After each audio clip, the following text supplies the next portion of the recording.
Kemudian apabila kita manusia sudah berserikat, sudah terikat dengan entitas energi jin, sudah terikat, ikatan itu adalah akad, maka akan menjadi akidah di dalam kehidupan sehari-harinya dan juga akan mengakibatkan manusia akan lupa terhadap energinya sendiri, akan lupa terhadap napasnya sendiri, akan lupa terhadap diri sendiri.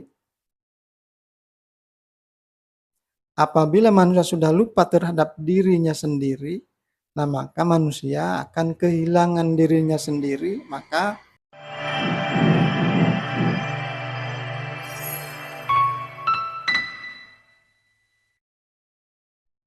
saudara sekalian yang saya cintai dimanapun berada, salam untuk semuanya, sampurasun, rahayu, rahayu, rahayu.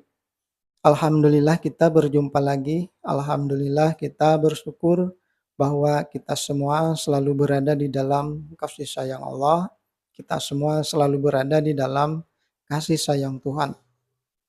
Dan selanjutnya untuk bahasan kita sekarang ini, kita akan membahas bentuk-bentuk keterikatan manusia dengan entitas energi jin atau jenis-jenis keterikatan manusia dengan entitas energi jin.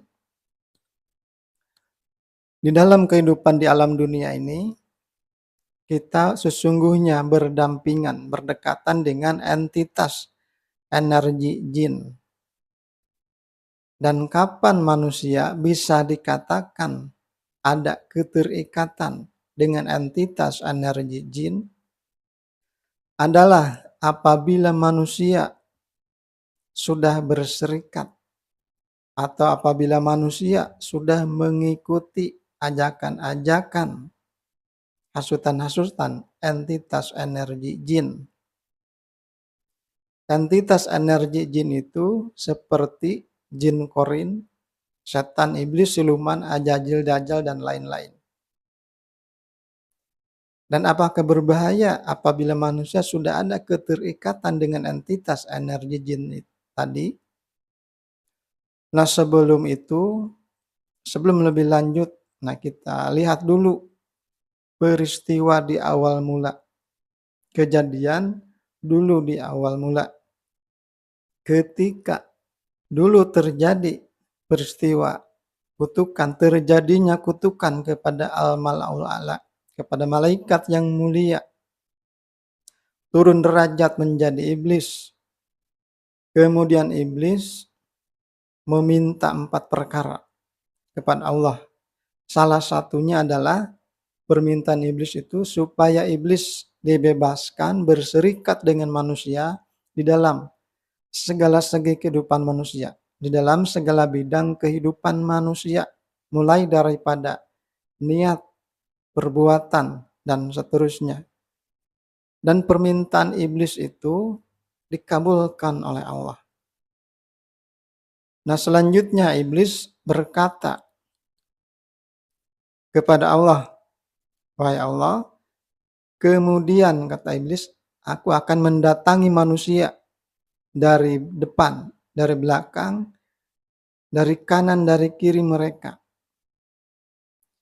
Dan engkau, wahai Allah, akan mendapati manusia, sebagian besar daripada manusia, tidak taat kepadamu ya Allah." Nah itu adalah peristiwa awal mula kita dulu. Nah selanjutnya, bagaimana bentuk-bentuk keterikatan manusia, bagaimana jenis-jenis keterikatan manusia dengan entitas energi jin. Bisa saja manusia berserikat dan terikat dengan entitas energi jin dari perbuatan atau tingkah laku. Bisa saja berserikat dan terikat di dalam ilmu-ilmu, di dalam jimat-jimat. Bisa saja manusia terikat, berserikat dengan entitas energi jin di dalam harta, di dalam jabatan, di dalam sumpah serapah, dan lain-lainnya di dalam segala bidang kehidupan manusia. Misalkan manusia bisa saja terjadi ada keterikatan dan berserikat dengan entitas energi jin dengan pikiran. Kita semua merasakan terkadang datang pikiran-pikiran yang tidak baik hadir masuk ke dalam otak kita. Atau mungkin kita dengan sengaja merencanakan atau berpikiran yang tidak baik. Nah, pikiran-pikiran yang datang kepada kita, pikiran yang tidak baik itu adalah energi. Dia itu adalah kekuatan. Kalau kita ikuti terus-terusan pikiran yang tidak baik itu, nanti energinya itu akan semakin besar. Energi yang negatif itu akan semakin besar dan nanti akan berwujud di dalam kehidupan, di dalam kenyataan. Akan berwujud di dalam kehidupan yang tidak baik. Nah, selanjutnya bisa saja kita manusia berserikat dan terikat dengan entitas energi jin dalam perbuatan hati. Misalkan menyimpan amarah, menyimpan dendam, menyimpan kekecewaan, menyimpan kedengkian, dan lain-lain. Selanjutnya manusia berserikat dan terikat di dalam perbuatan organ tubuh yang lainnya. Selain di dalam perbuatan, manusia terikat, berserikat dengan entitas energi jin, nah bisa saja nanti manusia berserikat dengan entitas energi jin di dalam ilmu. Misalkan manusia mempelajari ilmu-ilmu goib, ilmu-ilmu batin, ilmu-ilmu metafisika yang berkekuatan jin atau hodam. Nah, di situ manusia nanti akan mengamalkan atau akan membaca, akan mewiridkan suatu amalan, suatu rapalan, suatu kalimat, suatu aji-aji. Nah, itu adalah bentuk keterikatan. Jadi semakin diwiridkan, semakin banyak diwiridkan, semakin banyak diamalkan, semakin banyak dibaca, itu keterikatannya semakin kuat. Jadi keterikatannya nanti akan semakin kuat dan power jinnya juga akan semakin kuat. Nanti akan ada suatu saat nanti akan ada efek yang kurang baik di dalam kehidupan manusia. Selanjutnya manusia bisa ada keterikatan dengan energi jin, dengan entitas energi jin, bisa dengan jimat-jimat, menyimpan, merawat jimat-jimat dan menggunakan energinya, menggunakan kekuatannya. Nah, selanjutnya manusia bisa berserikat dan terikat dengan entitas energi jin, misalkan di dalam pesugihan, menggunakan kekuatan jin, menggunakan entitas kekuatan jin, pesugihan tertentu. Nah, itu manusia akan terikat, manusia berserikat dan akan terikat di situ dengan entitas energi jin. Nah, selanjutnya bisa saja di dalam sumpah serapah. Sumpah serapah itu adalah sumpah yang tidak ada dasar hukumnya. Nah, itu adalah sumpah serapah. Nah, nanti itu juga kita manusia apabila sering melakukan hal itu, nanti itu dikatakan berserikat dan terikat dengan entitas energi jin. Selanjutnya manusia bisa juga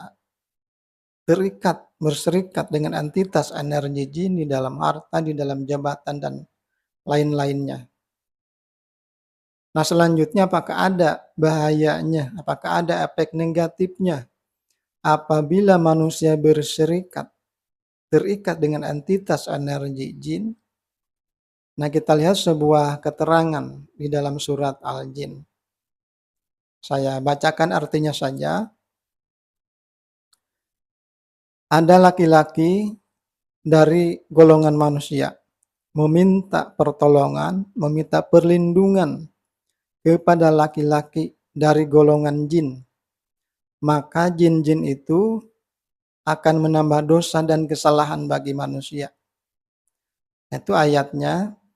Jadi apabila kita manusia sudah berserikat dengan entitas energi jin, nah berarti nanti tindak lanjutnya ada keterikatan antara manusia dengan entitas energi jin. Nah, apabila sudah terikat dengan entitas energi jin, maka ikatan itu tidak akan dilepaskan oleh entitas energi jin tersebut. Artinya, di kemudian hari, cepat atau lambat ada resiko, ada efek yang tidak baik bagi manusia yang melakukannya.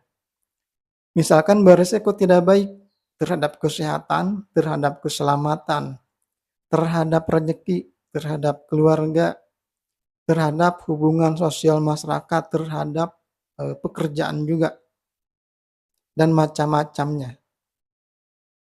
Itu adalah efek-efek, efek samping, efek yang tidak baik, resiko yang tidak baik ketika kita sudah berserikat, sudah terikat dengan entitas energi jin. Ingat, energi jin itu ada jin korin, setan, iblis, siluman, ajajil, dajjal. Itu nanti akan membahayakan bagi manusia apabila manusia sudah berserikat dengan mereka. Bahwa mereka itu adalah mencari teman sebanyak-banyaknya untuk masuk neraka.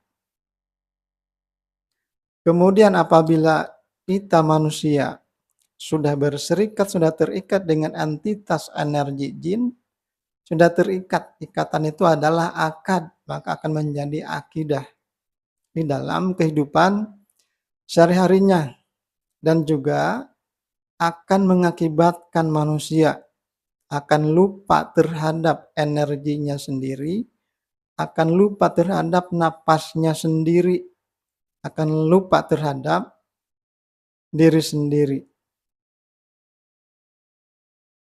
Apabila manusia sudah lupa terhadap dirinya sendiri, nah maka manusia akan kehilangan dirinya sendiri, maka akan ada namanya di dalam kehidupan itu mudah datangnya penyakit, musibah, bencana, kesialan, dan lain-lainnya.